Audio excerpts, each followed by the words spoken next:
Welcome to our first ever stay-at-home edition of the BRSN Insider. Josh Pound now joined by baseball head coach Eric Peterson as he's volunteered to be our guinea pig for this first ever attempt at trying to use Zoom to kind of get back into a little bit of a sense of a normalcy. And Coach, obviously your team, one of the teams that's has been affected the most by the outbreak and the pandemic and the declaration for staying at home and social distancing.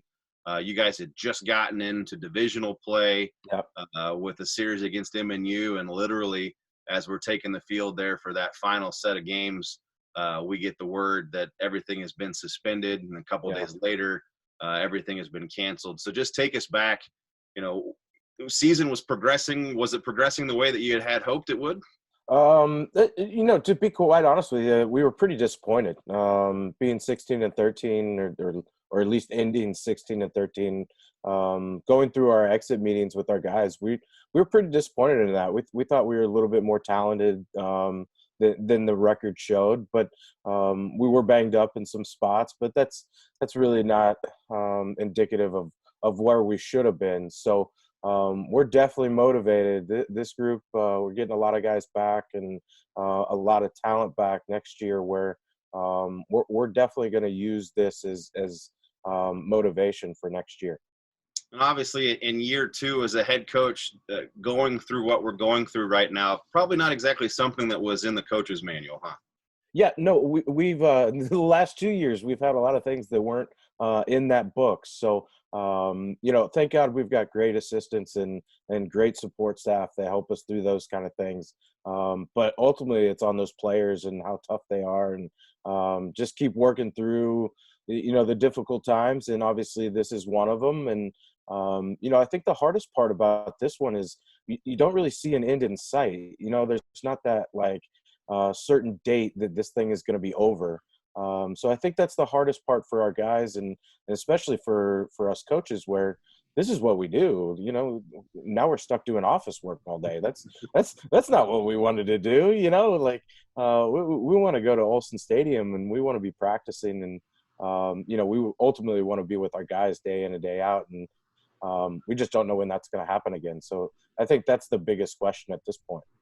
So obviously after the season gets suspended and then inevitably canceled, then the decision's made to continue the rest of the semester academically from a distance. How long did you and your staff give the guys to get settled in before you kind of started having team meetings with them? Sure. We really kind of just gave them until we figured out everything as well, because you have meetings about nothing. We have plenty of those, right? Like those get monotonous at times. So we just kind of waited, and when it all happened, we had guys spread out all over the country because it was spring break for us. So we didn't really ever get that last meeting, where your typical end of the year meeting with the full group. We just didn't experience that. So that was a new part on us as a coaching staff, how to handle that. Learn what Zoom was. I couldn't even find the app. So I had to find the app and then learn how to use it, and then get all our emails and get all that set up, and then find out what we were doing academically too. So I know the professors and the academia side needed time to set their stuff up too. So we probably gave them a week, 10 days. And then once we figured out that everything was going online, we got with our guys, did exit meetings, made sure that they were okay first. And then make sure that they had the setup too, because I'm sure most of them were like me. They didn't even know what Zoom was. So we tried to figure that out, and make sure that their internet access, we kind of take that for granted, where everybody feels like they have internet, but we got guys that are out in the middle of Arkansas that their internet access isn't great. So we just make sure that they're all set up, ready to go, and be successful for the rest of the semester. So how often then, I know that you and I have talked in other scenarios where it's not necessarily every day or every week, it's you and the team, or you coaching staff and the team. You put a lot on your battalion leaders, which is something we'll get into a little bit later. So how often are they touching base, and then are your battalion leaders touching base with you? Well, we have a group message with our battalion leaders, and I try to reach out to them daily, because I know that for us, our culture is built from within, and our leadership is our battalion leaders. So for that being said, I feel like I need to be in constant contact with our leaders. So even if it's a simple hello, guys, I hope you guys are doing well. I miss you. I love you. We got emails coming through, our athletic director and you guys that need to get to them, and they spread that information out to their groups. So I would assume, I don't know how often they're contacting their battalions, but I would assume it's every other day, if not more. All right, so that gets a perfect transition for us. One of the things that we wanted to sit down with our coaches through the rest of this semester is to, obviously start with you guys in the spring and how the change has affected you. But then now we have an opportunity to talk about team culture, team chemistry, the pillars that you build your team on. And I know one thing that we see quite a bit, it's on the backs of your practice T-shirts. It's in tweets, and that's the TLC, which most commonly everybody refers to that as tender loving care. But obviously, there's a little bit of difference in what your TLC stands for, and then that also transitions into then not necessarily team captains, but team battalion leaders. So if you would just kind of first let's start with TLC, and then start with how you came up with the battalion leader concept. Okay. Well, that kind of leads into what we do recruiting wise. So we talk about this house that we build, and the family within our house is our team. And we're trying to build a great foundation. And for us, if we can do TLC extremely well, we can do great things as a program. And for us, TLC is trust, love, and communication. And we know that those things are something that's earned every day, right? And it's trust is something that it's really tough between one person, but when you're dealing with 50 something different people, there's a lot of different aspects that go into that. And then you add in the coaches, and they have all their different little trust levels within their groups. But trust is key. It's the number one thing that we have to do as a program and as a coaching staff, and within players and player relationships. We have to be able to trust each other. But ultimately, TLC goes way beyond what this program is. We want it to last 40 years from now within our guys' relationships with their girlfriends, their wives, their kids, their coworkers. TLC should be trust, love, and communication. And like I said, if we could do those three things at a high level, we could do great things together, but we could do great things beyond this team. But that's our foundation. So when we think about a house that we're building, and we think that's our culture, that's our program, is this house. That's the foundation. That's the pillars that we're going to put everything on. Within that house, we have three pillars that we talk about within our program on a daily basis, really. And the first pillar that we'll always put up is the academia side, the academic side, and how we're going to attack that. And so that's going to put our roof up. That's going to hold everything together, is that academic side. And then the second side is our communities, right? And so what we do community-wise is we live in two communities. We believe we live in the Benedictine community and the Atchison community. We have a mindset that it's a closed fist mindset, right? So we cannot get anything, or we cannot receive anything if our hands are closed, right? So we take the mentality that we open our hands, we let go of everything that we have, we serve our two communities, right? Because they've done so much for us, right? Like, look at our facilities, look at our campus stuff. The support that we get from our administration, our professors, our academic side, but then at the Atchison side, you can see that in our corporate sponsors. You can see that in just the support that's coming out to the field every day. That's a huge part of what we do, but we feel like we've earned that by doing community service, by being a big part of both of those communities. So going to football games, going to basketball games, lacrosse games, doing other academic sites that we're heavily involved in, doing community service. The last 2 years, we're close to 700 hours of community service. So we feel like that's pillar number two, right? And the third one, we can keep them in this order. The third one is baseball. If you look at our facility, Olson Stadium is one of the best in the country, in my opinion. In the turf field, in Laughlin Field, it's incredible, the indoor facility that we have with the turf space. We could keep the order of that as academics, as community, as baseball, because we don't have to change that. And when you look at the Benedictine culture, that is the Benedictine culture. Our academics is going to be first, our community, and then our athletics is going to come out the back end. So we're good with that. We're comfortable with that. We don't feel like we need to change that. With every great house, you got your roof, right? I've never seen a great house without a roof, right? So if you're getting rain, you're getting all the weather and all that, you got to have something that protects you, okay? And for us, that protection is our battalion leaders. So our battalion leaders are our roof. They are our lifeline. They are our culture. They are what we believe drives our program from within. And we do that in a small group. It's between last year we had 8 and this year we have 10. So we do that, and our guys do a draft at the beginning of the year where they draft their battalions, and then they stick with that group all year. And they lead our stuff within community service, within academics, and then obviously within athletics. So our core foundation of our program is in the middle with our pillars, but really we're led within from our battalion leaders. So they protect us, they lead us. They also design all of our gear, right? They get to do some cool things to decide where we're going to stay and, where we're going to eat on the road, and just some kind of cool stuff that we do within the program that they get responsibility for. So then how are those guys selected?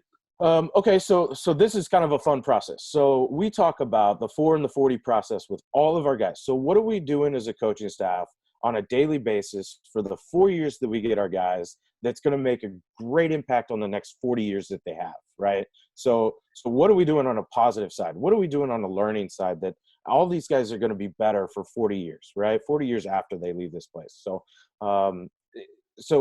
what we do is we send out July 1st, we send out an application package to all of our team members. So everybody that's on the team, even the newcoming guys, the incoming guys.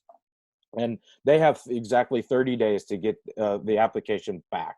If they fill out an application, we feel like that's the first part, like responsibility part of becoming a leader, is saying, I'm interested in becoming a leader, right? And so we sit down and we ask them to suit and tie and dress to the nines. It's hot. We usually do the interview in late August. So if you've ever been in Kansas in late August, you're miserable. And so we ask them to be even more miserable by dressing in a suit. And every year for the last 2 years, it is downpoured. It has been a storm. So if you ever walk from the Mino parking lot to Olson Stadium where we do the interviews, it's a long walk. It's a long, rainy walk when it's storming. So they feel great, right? They feel great when they walk out of their car. They look great. They feel great. And then it's just a downpour, right? Then we sit them in this squeaky, you've been up in the press box. So they got those squeaky round chairs, right? So we sit them in that chair and it squeaks anytime they move, right? Anytime they move around, anything like that. So it's awful. It's a terrible experience, right? Well, that's most like your first job interview that you do, right? It's like this is awful. This is stressful. It's hard to do. But that's exactly when we need our leaders, is when it's hard, when it's stressful, when it's raining out. Hey, we can all be great leaders when the sun's out, right? When it's times are going easy, there's nothing tough going on. We can all be really good leaders, but we try to find our leaders when it's really hard. And so we try to put those guys in that situation. The second part of that is we take the application that they fill out and we ask them the exact same questions, because I could sit behind a computer screen and write some really, really good answers. But if I got to sit in front of 4 coaches in a miserable situation and answer those same questions, that's also, as a coaching staff, we want to find out if your answers stay the same, right? Or if they're that firm on what your beliefs are, right? Where you can stick to that even when it's tough, even when it's a hard time to do that. And then from that point, we go and we pick our best leaders out of the group that interview. We don't have a set number of battalion leaders that we try to pick every year. We do try to keep the groups small that they have as battalions, but if I put a cap on it, say I said I want 10 battalion leaders this year, we may not have 10 battalion leaders. So then I have two iffy guys. Like, I don't want two iffy but leaders, right? But I also, on the other hand, I may have 15. Like, I may have a huge group that of really good leaders that I don't want to turn down, right? And so a couple of things that we've done this year is we've done some other leadership roles. I'll give you an example.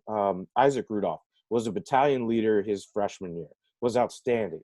But we needed him in a different role. And he's really, really good in the community. And obviously that's a pillar of ours, right? And we needed a better option to find avenues to help our community, right? Both in the Benedictine community and the Atchison community. Well, he's well tied into both of those. So we asked him to not be a battalion leader this year, which was hard for him to swallow because he absolutely loved it.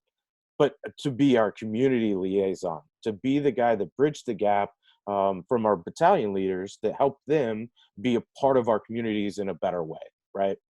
And so what he did was he worked with our service learning with the guys in Sleep in Heavenly Peace, which we delivered so many beds this year. It's absolutely incredible. But we're starting to find leadership roles within our team that aren't a battalion leader, right? And then the one step that we're going to make this year is that we need leaders within our leaders, right? If you think about our athletics department, all of us are leaders within our small group, right? It's kind of like battalion leaders, but our leader is Charlie Gartmeyer, right? And so we feel like we kind of missed that this year, and maybe last year too, but we just didn't really see it. But we need the leader within the leader that can lead that small group and really be that guy that charges. So we're going to look and explore to that. One of the positive things about not playing right now is that we can learn, right? And there are some great avenues out right now, like Stick and Ball TV with Jeremy Sheetinger, ABCA are putting out unbelievable podcasts. There's a group that I'm joining in a couple weeks that's talking about culture and building leadership, and that kind of stuff. It's invaluable at this point. Like, we're sitting in our bedrooms or our offices or makeshift wherever. We can keep learning, right? And we can keep getting better for honestly our programs, for our guys. That's ultimately what we're trying to do and what we're trying to get better at.